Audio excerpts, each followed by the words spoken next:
Today, we are jumping straight into the heart of George Orwell's Animal Farm. We're going to look at that exact moment when a revolution, born from this incredible hope, starts to take a very, very dark turn.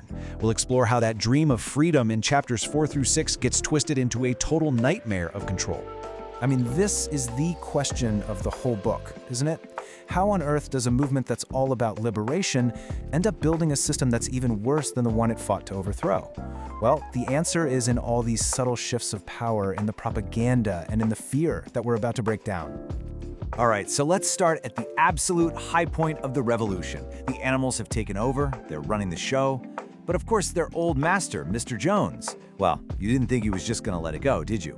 He comes back with men and guns, ready to take back his farm. And this is where Snowball really shines. He's not just fighting with brute force. The guy has been studying military history. Julius Caesar's campaigns, to be exact. So this isn't some chaotic barnyard brawl. No. This is a planned, tactical, and decisive victory. It's the moment that proves, beyond a doubt, that the animals can defend themselves. It's pure triumph. So to mark this incredible victory, they create their own medals. Snowball and Boxer, the super strong horse, they're named the greatest heroes of the battle. Now this moment right here is absolutely crucial. You have to lock this detail away because it cements Snowball in everyone's memory as a decorated, celebrated war hero. Just remember that. It's gonna be a big deal later. But you know how it goes. That unity, it doesn't last long. With the farm now secure, the big question on everyone's mind is, okay, what's next? And right away, it becomes clear that the two leading pigs, Snowball and Napoleon, have two totally different answers. This really gets to the heart of the conflict. You've got Snowball, the idealist, the innovator. He's dreaming of this amazing windmill that'll bring electricity, make life easier, and get them all a 3-day work week. He's selling a future of progress. And then you have Napoleon. He's the pragmatist, the authoritarian. He says all that is just a waste of time. The only thing that matters is filling the food manger, right now. It's a battle between a bright, ambitious future and a very simple, controlled present. So the whole farm is split right down the middle. It's all supposed to come down to a democratic vote at the big Sunday meeting. But Napoleon, well, let's just say he has a very different idea of how to win a debate. And man, Snowball gets up there and just gives the speech of a lifetime. He's not just talking about gears and pulleys, he's painting this beautiful picture of the future. A future with electric lights and hot water, where machines do all the hard work. He's so passionate, the crowd is eating it up. It's a done deal. There's no doubt Snowball is going to win the vote. Napoleon gets up, he doesn't say a word, he doesn't argue, he just gives this strange sidelong look at Snowball. And then he lets out this high-pitched whimper. And that's the signal. And out of nowhere, the barn is just flooded with these huge, terrifying dogs. Remember those puppies he took to educate in secret? Well, they're not puppies anymore. They are a vicious private army, and they make a beeline straight for Snowball, chasing him right out of the barn and off the farm forever. And just like that, the debate is over. Not because someone had a better idea, but because one side used brute force to silence the other. Napoleon immediately announces that the Democratic Sunday meetings are canceled. From now on, a special committee of pigs, led by him of course, will make all the decisions.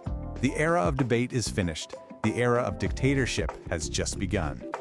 Okay, so Snowball's out of the picture, and Napoleon has his attack dogs. What's next? He's got to lock down his power, and the way he does it is just brilliant, in a terrifying way. He doesn't just make new rules, he starts messing with the old ones. You gotta remember, these 7 commandments, they were like the unchangeable constitution of Animal Farm. They were painted right there on the barn for everyone to see. So when the pigs just decide to move into the farmhouse, the other animals get a little uneasy. They're thinking, wait a minute, I'm pretty sure there's a rule about sleeping in beds. And this is where the propaganda machine kicks into high gear. It's so clever. They don't get rid of the rule. They just add 2 little words to it.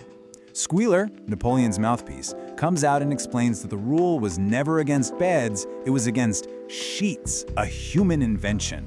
And the animals, who can't read that well, they start to doubt themselves. Maybe I just misremembered. It's gaslighting, plain and simple. And this just keeps happening, right? The core principles of the revolution start to get chipped away. The pigs start trading with humans, which the animals were pretty sure was forbidden. But whenever they raise a concern, Squealer is right there to tell them, nope, You're imagining things. That was never a rule. They're being made to feel like their own memories are wrong. So, Napoleon is the undisputed boss now. But there's a problem with being the boss. When things go wrong, it's your fault. So what do? Well, if you're a budding tyrant, you find someone else to blame. You need a public enemy number one. You need a scapegoat. And boy, does he have the perfect one in mind. After a huge storm absolutely demolishes the half-built windmill, all their hard work just gone, there's a moment of despair. Before anyone can even think to blame the storm or maybe the shoddy building plans, Napoleon seizes the moment. He sniffs the ground and screams, "Snowball, he did this! The traitor snuck back in the night and destroyed everything!" And from that moment on, Snowball is the boogeyman. Literally everything that goes wrong is his fault. Is a bucket of milk spilled? Snowball. Did the crops fail? Snowball must have mixed weeds in with the seeds. He becomes this invisible, all-powerful enemy that can be blamed for every failure and justify every new harsh rule Napoleon makes. It's a way to unite everyone, not in hope, but in shared fear and hatred. And check this out. They don't just make him a current enemy, they go back and completely rewrite history. Squealer starts this whole disinformation campaign to convince everyone that Snowball was always a secret agent for the humans. That whole hero thing at the Battle of the Cowshed? A lie. The animal hero medal? Just a legend he made up. And when the animals say, "But I remember seeing him fight bravely," Squealer just tells them their memories are faulty. It's the ultimate power move. Control the past and you control the present. And that brings us to the final chilling question here, doesn't it? When the rules can be changed overnight, when today's hero can be turned into tomorrow's villain, and when you're told that you can't even trust what you saw with your own eyes, what's left? I mean, who can you possibly trust?